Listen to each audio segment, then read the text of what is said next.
¿ya?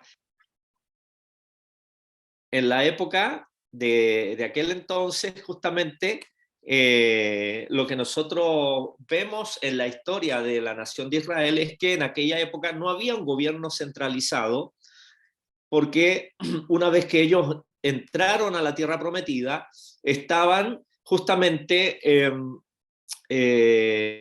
divididos por las 12 tribus, ¿ya? Por las 12 tribus de Israel, y por lo tanto no había un gobierno centralizado. Entonces cada tribu ocupó su lugar, su territorio, y estaba dirigida por estos jueces que eran gobernantes, ¿ya? Gobernantes, que estaban conduciendo, dirigiendo, liderando a la nación de Israel, resguardando lo que tenía relación directa con el pacto que Dios había hecho, primero vemos allí el pacto de Dios con Abraham y posteriormente con todo lo que Dios les ordenó a través de Moisés.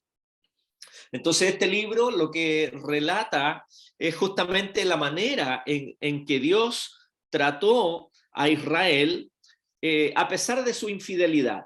Vemos aquí que en este libro, ya lo hemos dicho en varias oportunidades, así como Anita María también, el libro de los jueces se manifiesta un ciclo repetitivo o un círculo vicioso, por así decirlo, para que lo puedan entender un poco más, un círculo repetitivo de clamor o de arrepentimiento, de bendición, de apostasía, y por lo tanto lo que vemos en este libro es que la forma o la manera cómo Dios trató a la nación de Israel a pesar de su infidelidad.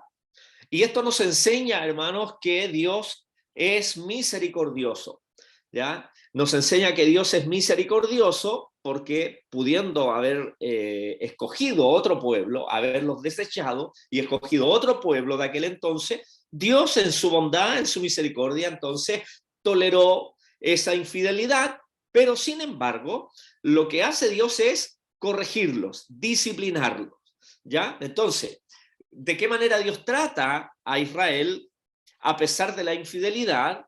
Pero enseñándonos que Dios es misericordioso, pero también enseña acerca de la disciplina. Dios disciplina a sus hijos cuando no le obedecen. Y esto es lo que nosotros también vemos en el libro de los jueces. Vemos entonces la fidelidad de Dios a pesar de la infidelidad del pueblo de Israel, pero también vemos a un Dios que corrige, que disciplina.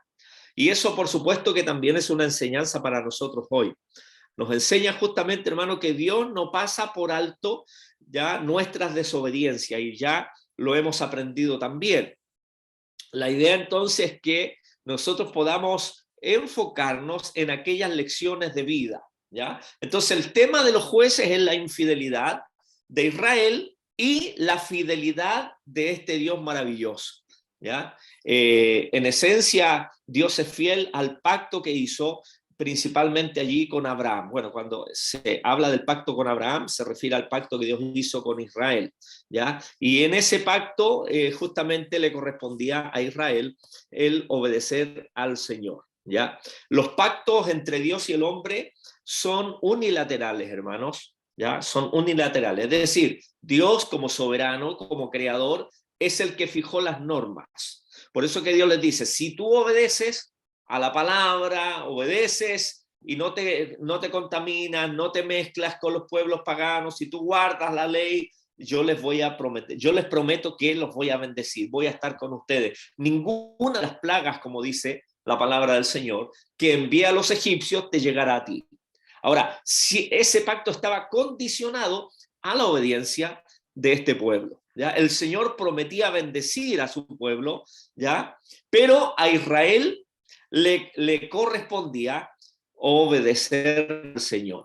Las bendiciones entonces en el pacto con Abraham estaban allí incluyendo a todas las descendencias, ¿ya? Esa es la bendición del pacto de Abraham. Incluía todas las descendencias de esta nación, ¿ya?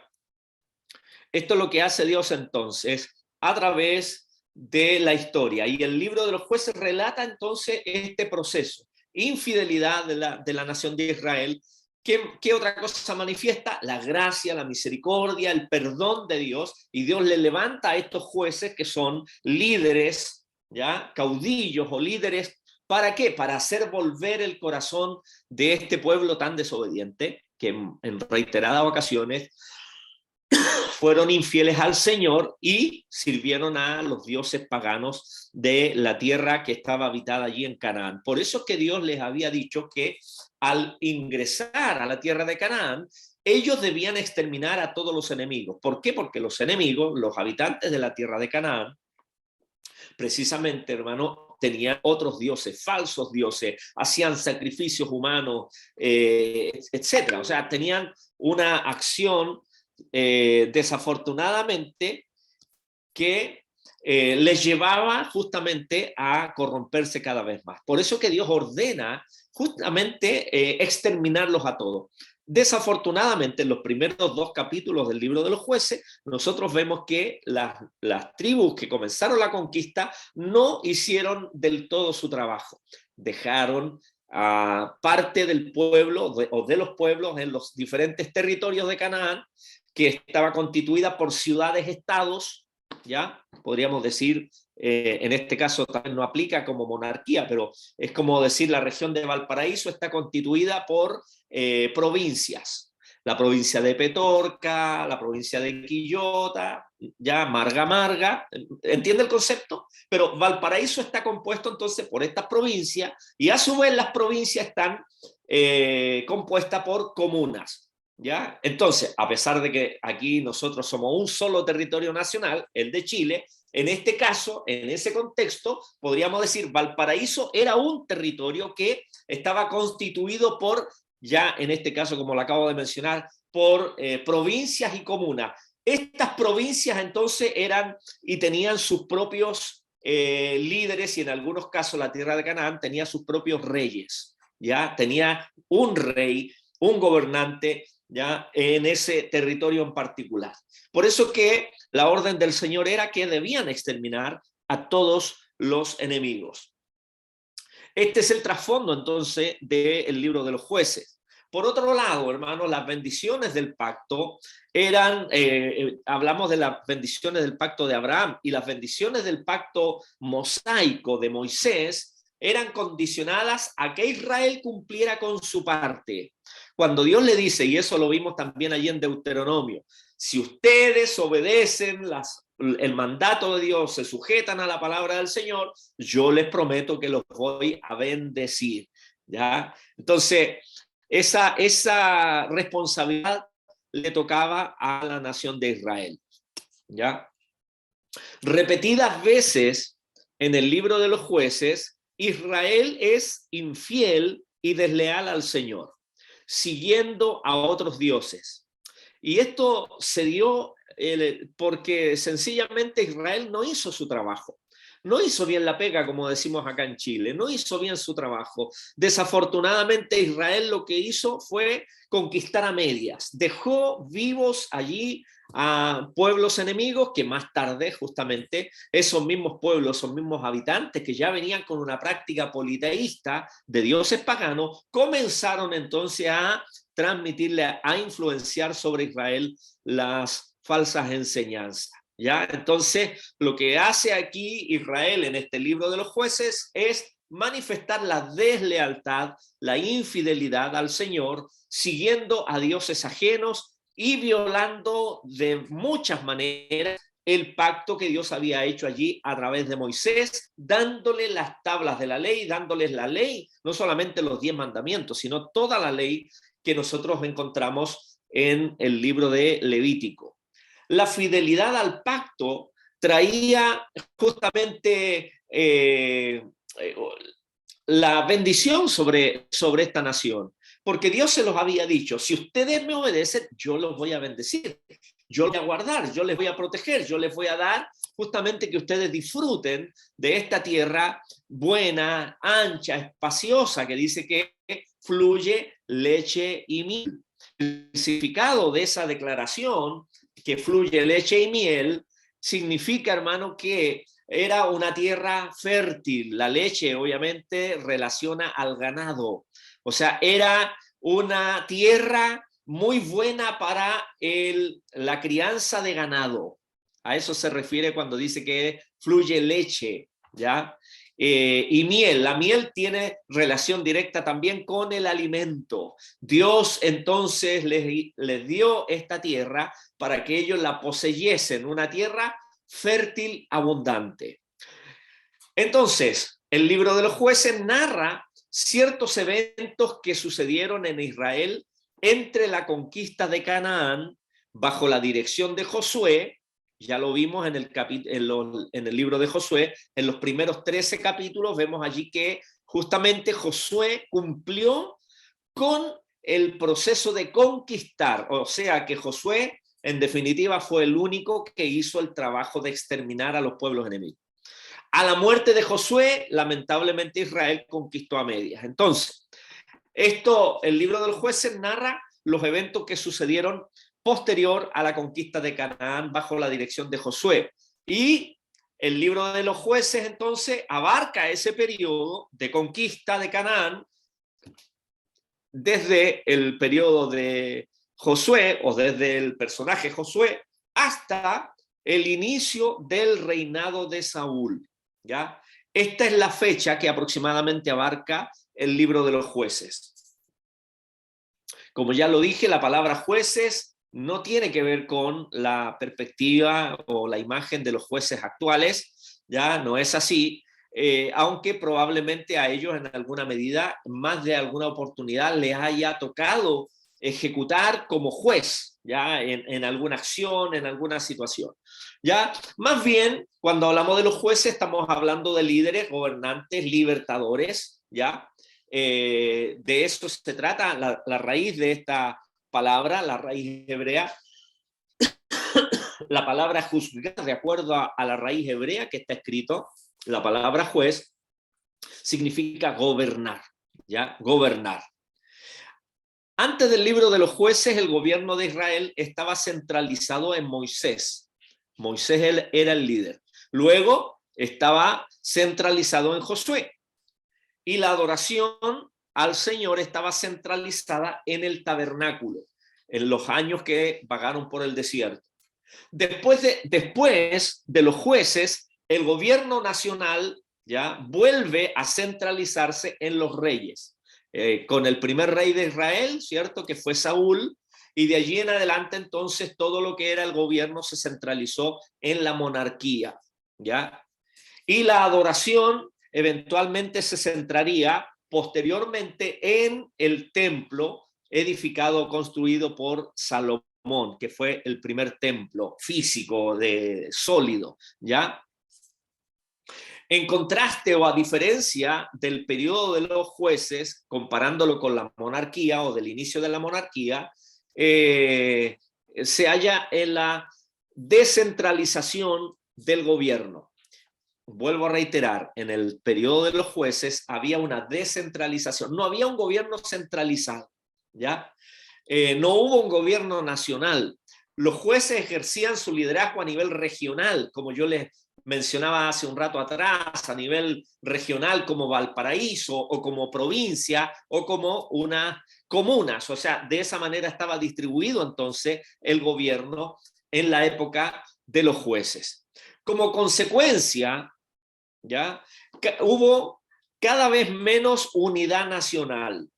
Esto trajo cada vez más el personalismo, cada tribu era muy personalista y más tarde, bueno, de eso un poquito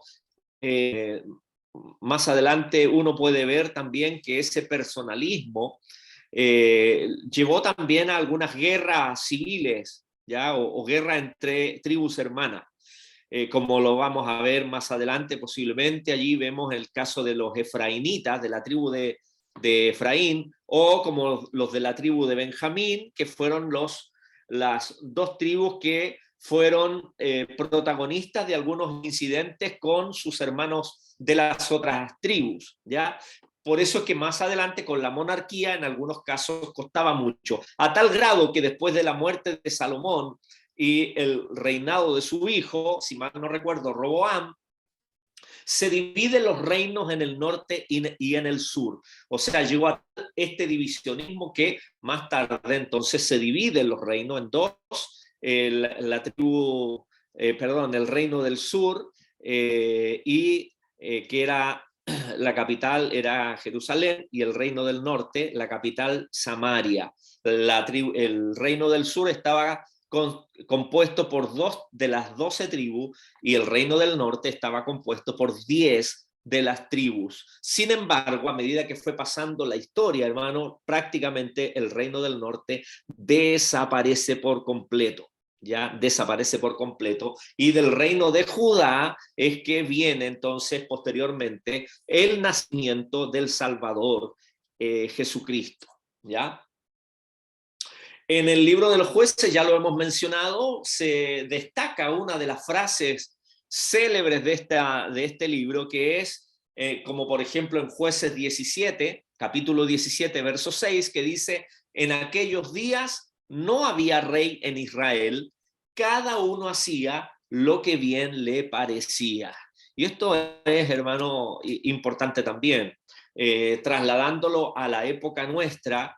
Es que nosotros, hermano, como hijos del Señor, se supone que hemos aceptado el señorío de Cristo. Nosotros no nos mandamos solos, ¿cierto? No nos gobernamos solos, sino, hermanos, se supone que somos siervos del Señor. Nuestra voluntad, ¿cierto? Nuestro libre albedrío está sujeto a la voluntad del Señor. Por eso es que Jesucristo es el Señor, y la palabra Señor significa justamente eso: dueño, amo, el que gobierna nuestra vida. Por eso cuando usted y yo recibimos a Jesús, lo recibimos como Señor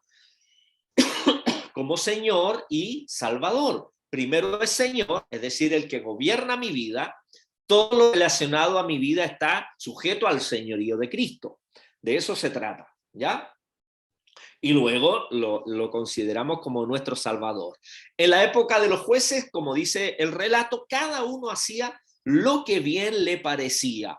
Ya desafortunadamente allí se manifestaban estos ciclos de desobediencia, estos ciclos que lamentablemente fueron produciendo mucho daño, ya desafortunadamente. Compartirles esta imagen que ustedes la deben recordar. Esta imagen justamente habla de los ciclos en el libro de los jueces, ¿ya? Los ciclos repetitivos que nosotros vemos en este libro. Primero, el celeste nos habla justamente aquellas épocas donde Israel estaba entregado por completo a la vida de pecado. ¿Cuál es pecado? Principalmente tenían relación con la infidelidad, de abandonar a Dios y seguir los dioses de los pueblos paganos que ellos dejaron vivos, ¿ya? La idolatría. Israel más tarde llegó, y ya lo he dicho en varias oportunidades, llegó a tal su degradación que Israel llegó a imitar los sacrificios que hacían estos pueblos paganos de sacrificar niños al dios Moloch. ¿Ya? Eso está todo en los registros bíblicos, y también, por supuesto, si alguien quiere profundizar un poquito más, puede entonces estudiar también la historia universal. Eso es parte de la historia, no solamente en el relato bíblico, sino también parte de la historia universal, porque estamos hablando aquí de reinos y de territorios que justamente son reconocidos a nivel global. Ya, por lo tanto, el pecado era justamente abandonar al Señor. El pueblo dejó al Señor, el color celeste que estamos allí viendo. Posteriormente, ¿qué es lo que sucede? Recuerden que Dios le había dicho: si ustedes obedecen, yo los voy a proteger, yo los voy a cubrir, yo los voy a bendecir. Pero si no obedecen, yo a esos mismos pueblos que ustedes no quieren exterminar, esos mismos pueblos yo los voy a usar como un método de disciplina. Y el relato, allí mismo en el libro de los jueces, en el capítulo 2, nos dice justamente que Dios usó a estos pueblos, los mismos que los israelitas no quisieron exterminarlos. Jueces capítulo 2 dice, Jueces capítulo 2, Versículo 3 dice, por tanto, yo también digo, no los echaré delante de vosotros, sino que serán azotes para vuestros costados, y sus dioses os serán tropezaderos. Dios les había dicho, como ustedes no quisieron expulsar a los enemigos, esos mismos pueblos enemigos yo los voy a usar para corregirlos. Y el color verde del lado derecho, me imagino que está al lado derecho también de su pantalla, donde tengo aquí el cursor, el ciclo que precede, que no precede, es el siglo que, sí, precede, sí, el otro es antecede, el ciclo que precede al pecado y a la infidelidad es la servidumbre, es la servidumbre. ¿Ya? El pecado los subyuga bajo sus enemigos. ¿Qué es lo que ocurrió? Esos enemigos que Israel no quiso exterminarlos, más tarde se hicieron fuertes a tal grado de que comenzaron a independizarse. Israel perdió el control de ese crecimiento de los pueblos enemigos. ¿Y qué es lo que ocurrió? Más tarde sus enemigos se levantan o se sublevan con los mismos israelitas, subyugándolos, robándole las cosechas, como lo vamos a ver más adelante en el capítulo 6 del libro allí de los jueces, con la historia de Gedeón. Allí tenían que cosechar rápidamente y esconder todo el fruto de las cosechas porque venían los madianitas y le robaban toda la cosecha. Entonces, este es el segundo paso de este ciclo. ¿Ya? El pecado, la desobediencia. Segundo, Dios los entregaba justamente a ser subyugados, ¿ya? La servidumbre. ¿Cuál es el tercer ciclo? ¿Cuál es el tercer paso que se manifestaba? La parte de abajo es la súplica. Israel clamaba a Dios, ¿ya? Entonces, luego de la servidumbre, del sufrimiento, no hay peor cosa, hermano, que al ser humano se le toque el bolsillo. Cuando se nos toca el bolsillo, vienen, como dicen los antiguos, vienen los ayayay, y eso es lo que le pasó a los israelitas. Ellos perdían la cosecha, les robaban la cosecha, y obviamente que eso traía miseria. Y al venir la miseria a la nación, ¿qué es lo que sucedía? Es que ellos clamaban a Dios.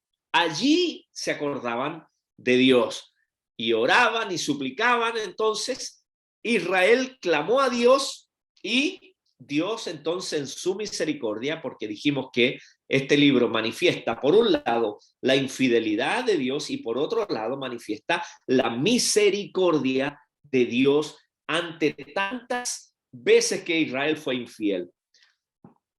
Oraban a Dios, suplicaban a Dios y Dios les levantaba un juez para liberarles. Y de allí viene el último ciclo, por así decirlo, la última parte de este ciclo, que es la salvación. ¿Ya? En respuesta a la súplica, el Señor levanta un líder que los libere, que les traiga libertad. Es allí entonces donde nosotros vemos a estos 12 jueces que fueron levantados en este periodo de tiempo antes de la monarquía. Y este ciclo repetitivo, una vez que Dios le levantaba al juez, Israel buscaba a Dios, Israel comenzaba a ser próspero, a ser bendecido, Dios bendecía su tierra, Dios bendecía su familia, la economía mejoraba y todo eso. Y como sucede también en este tiempo, en esta época, cuando ellos se veían prósperos y bendecidos, ya no tenían tiempo para Dios y volvían nuevo a este ciclo de pecado. ¿Ya? Por eso es que hubieron 12 jueces en ese periodo de tiempo. Porque Israel cada cierto tiempo estaba vivo el juez, Israel buscaba a Dios y todas las cosas, iban a los cultos y todo eso. Moría el juez, y así lo dice el relato bíblico, e Israel de nuevo comenzaba entonces a apartarse del Señor. Dios nos ayude a nosotros a ser fieles al Señor, ¿ya? Dios nos ayude a ser leales al Señor, a sujetar nuestra vida al señorío de Cristo. ¿Para qué, hermano? Para que no caigamos en este ciclo desastroso, este ciclo repetitivo que desafortunadamente nosotros vemos aquí en esta en esta historia. Es una historia triste, ¿ya? Voy a mostrarle esta otra imagen.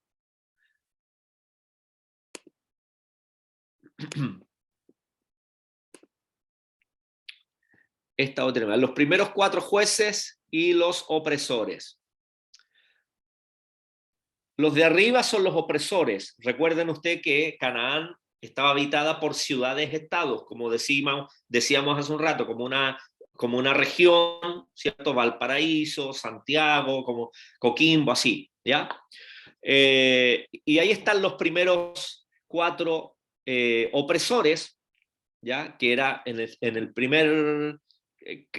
primer caso es un rey de Siria, y el primer juez es Otoniel, ¿ya?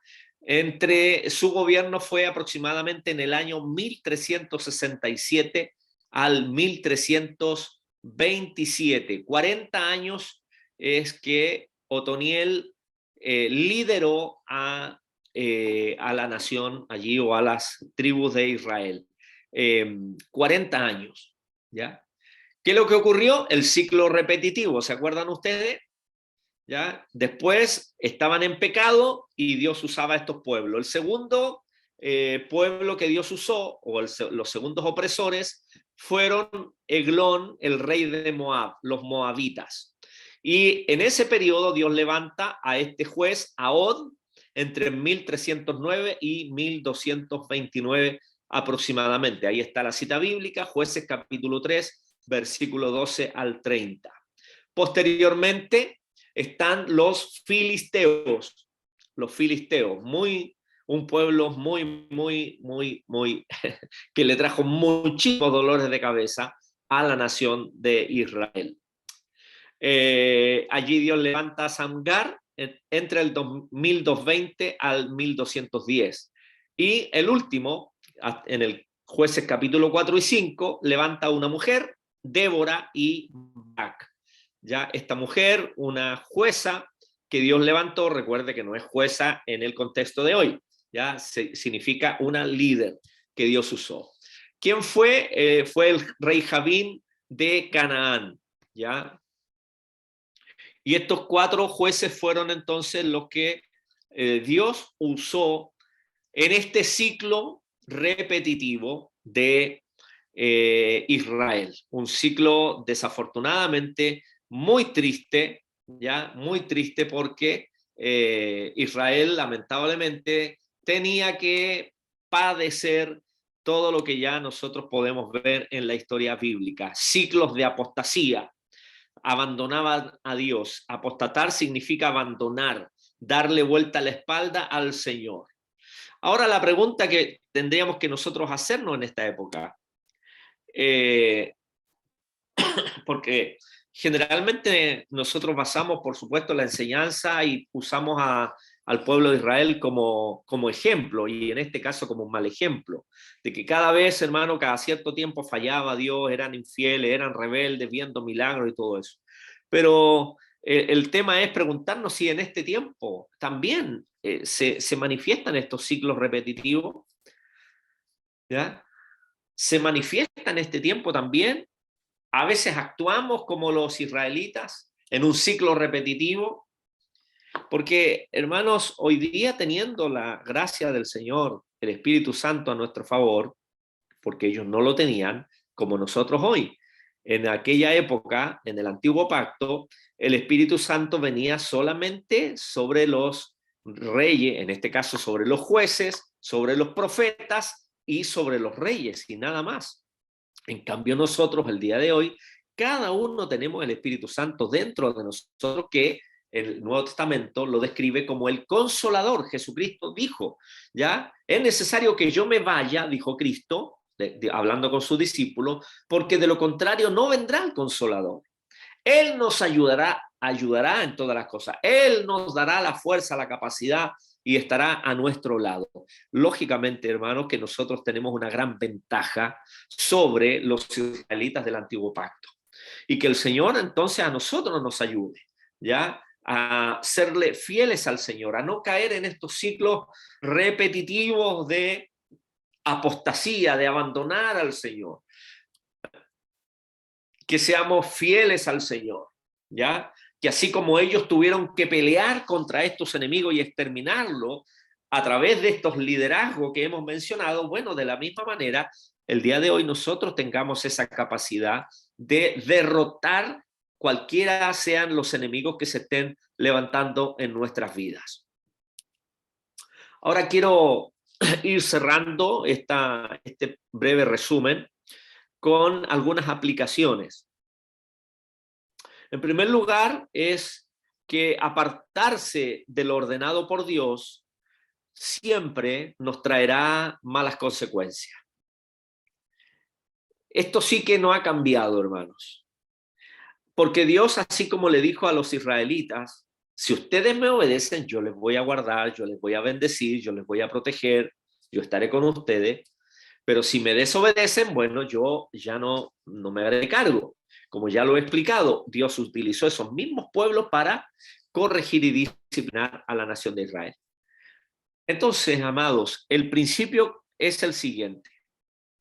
Apartarse de lo ordenado por Dios siempre nos traerá malas consecuencias como a los israelitas. ¿Ya? A los cristianos en esta época nos pasa lo mismo. Porque, ¿qué es lo que sucede, hermano? Cuando nosotros no exterminamos enemigos de nuestro corazón, damos el primer paso a familiarizarnos con las costumbres, con hábitos, con malos hábitos, ya que no le vemos tal vez algo malo, comenzamos a naturalizar las cosas y hasta el punto de defenderlas, que es lo que está sucediendo a nivel global. El segundo paso, la segunda fase de este proceso, no ser natural, llegando a ser ese punto que a tal grado, hermano, de comenzar a habituarnos a las cosas negativas. Por eso que Pablo en Romanos capítulo 12 dice, no os conforméis a este siglo. La iglesia siempre debe marcar, hermano, la diferencia. No solamente, hermano, por una cuestión de que ofendemos a Dios o que Dios se va a molestar, sino más bien es porque debiera ser parte de nuestra identidad, de nuestro ADN, que somos la sal de la tierra y debemos ser distintos. Somos la luz del mundo y por ende, hermano, está dentro de nuestra naturaleza ser distintos, ya no amoldarnos a este mundo. Lo segundo, segunda aplicación es que justamente, hermanos, que esto nos atraerá malas consecuencias. La primera era apartarnos del ordenado por Dios, nos traerá malas consecuencias. La segunda es que cada generación necesita sus ejemplos. Cada generación necesita sus ejemplos y el día de hoy, hermano, el mundo que está carente de referentes, bueno, referentes hay, pero pésimos referentes, ¿ya? En un mundo globalizado como el que tenemos hoy y con tanta ideología predominante en la cabeza de mucha gente en estos planes maquiavélicos de preparación para este gobierno mundial que se viene, hermano, sí o sí, porque será el gobierno que liderará cuando el Señor venga a buscar a su iglesia, que liderará el anticristo. Por lo tanto, el gobierno, el orden mundial, como quiera llamársele, eso viene sí o sí. El tema es que esta generación, hasta que no suceda eso, necesita de sus ejemplos. El juez de la época del libro de los jueces era el símbolo de la presencia y de la acción libertadora de Dios. Los hebreos tenían orgullo de ver a los jueces y darse cuenta de su ejemplo. Por eso es que dice la Biblia que mientras el juez estaba con vida, Israel hacía lo bueno. O sea, hermano, nos damos cuenta aquí que verdaderamente fueron hombres, y también mujeres como Débora, fueron hombres que marcaron, hermanos, la diferencia. Y esa es una gran lección para nosotros el día de hoy. Debemos marcar la diferencia. Debemos ser referentes para otros, ¿ya? Hoy día los héroes los produce la televisión. Marvel Studios o DC, ¿cierto? Son los principales productores de héroes. Pero la iglesia, hermano, tiene la responsabilidad de levantar hombres y mujeres de Dios ¿ya? Que no solamente estén a nivel eclesiástico, sino en el mundo, en el trabajo, en la universidad, en todo lugar, aún en la política. Hay hermanos que ejercen allí una influencia correcta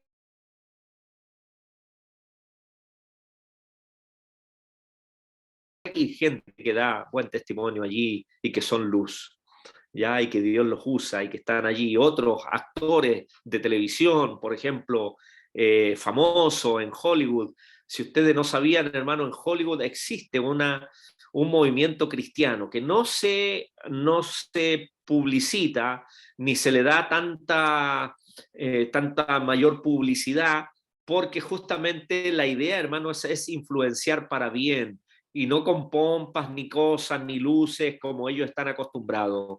Hermano, hay una organización cristiana que trabaja a nivel de Hollywood y hay muchos hermanos actores y actrices que han conocido al Señor mediante estos buenos testimonios.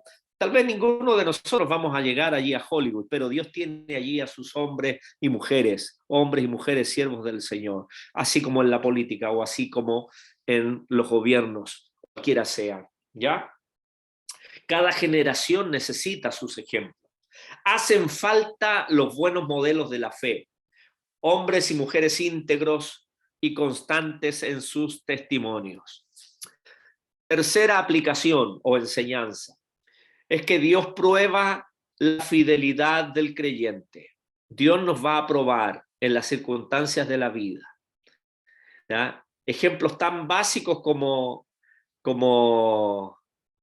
muchas veces seguramente a usted le ha sucedido, ejemplos tan básicos y cotidianos cuando, por ejemplo, usted va a comprar al supermercado y la cajera le da vuelto, usted pagó con 5.000 y la cajera le da vuelto de 20.000. ¿Qué es lo que hacemos? ¿Cómo reaccionamos?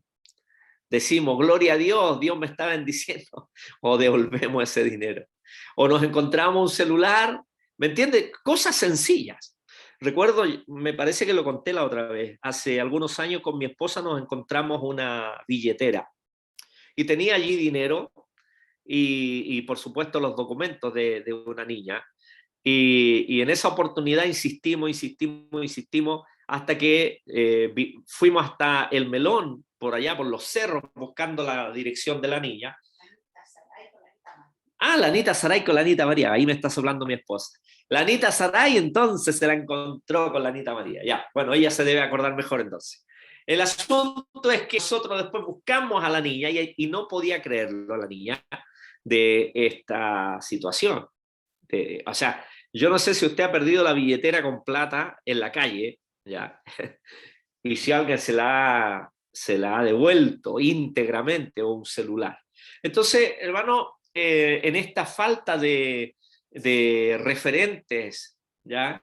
Se necesitan gente íntegra, hombres y mujeres íntegras, que tengan un testimonio constante. Y Dios va a probar la fidelidad del creyente, ¿ya? Dios dejó a los cananeos precisamente en el contexto del libro de los jueces para medir la fidelidad y la calidad de creyente que eran ellos. En Deuteronomio capítulo 8 el Señor les dice a los israelitas: te probé, te afligí, te hice tener o pasar hambre, dice, para probarte, para afligirte, para saber lo que había en tu corazón, si habrías de guardar o no mis mandamientos. Por lo tanto, muchas veces, hermano, esas, entre comillas, casualidades que vivimos, a veces no son tan casualidades, sino es Dios, hermano, probando nuestra fidelidad. Hoy en día hay muchos elementos que Dios ha dejado a los creyentes para que tengamos la oportunidad de mostrar nuestra fidelidad al Señor, ¿ya? Es allí donde nosotros necesitamos manifestar este fruto. Y otra de las aplicaciones, la última que vamos a ver, que está basada allí en el capítulo 4 de los jueces, el poder del mundo frente al poder de Dios. El contraste entre un rey poderoso como Císara, con 900 carros, con una economía creciente y una mujer hebrea sentada bajo una palmera en una región montañosa sin ningún soldado. Esa es la diferencia que nosotros vemos allí. Una mujer de Dios que no tenía un ejército grande, pero que Dios le dio la victoria. El factor decisivo en esa, entre comillas, desigualdad numérica fue la presencia del Señor en esta mujer. Entonces, siempre nosotros vamos a estar enfrentados ante el poder del mundo, que usted sabe quién es el príncipe.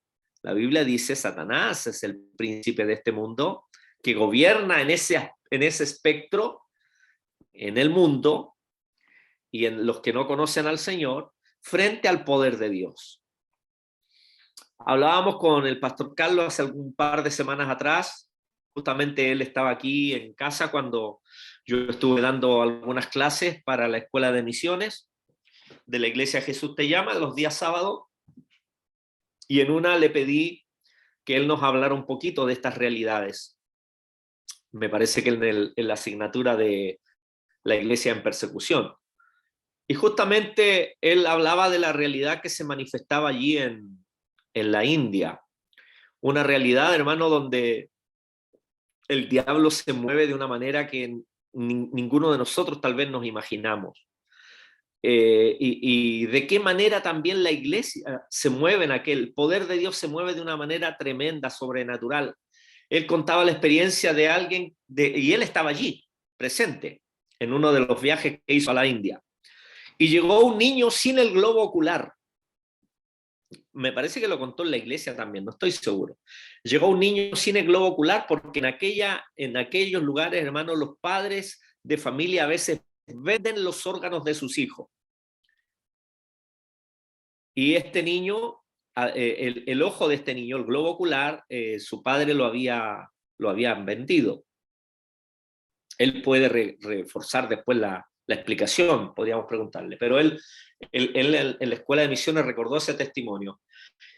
Y un testimonio tan, hermano, extraordinario, porque ahí en el mismo culto donde él estaba presente, dice que el Señor hizo un milagro de que el Señor le puso un globo ocular, el niño veía. Obviamente que al estar solo la cuenca no hay vista, no hay visión de nada, pues si le sacaron. Pero el Señor hizo un milagro de esa envergadura. Entonces, el poder del mundo frente al poder de Dios. Y uno dice, Señor, y acá, escucha, uno no ve esos milagros, claro, porque nuestras realidades son distintas. Occidente es diferente, no es que Dios no pueda hacerlo, pero en comparación a cómo se mueve el poder de las tinieblas en aquellos lugares, hermano, inclusive el diablo también hace milagros tremendos allí. Yo hace muchos años atrás leía un libro de una ex mujer que estaba allí, satanista, que la habían sus padres vendido a estos grupos, a la prostitución desde los 5 años.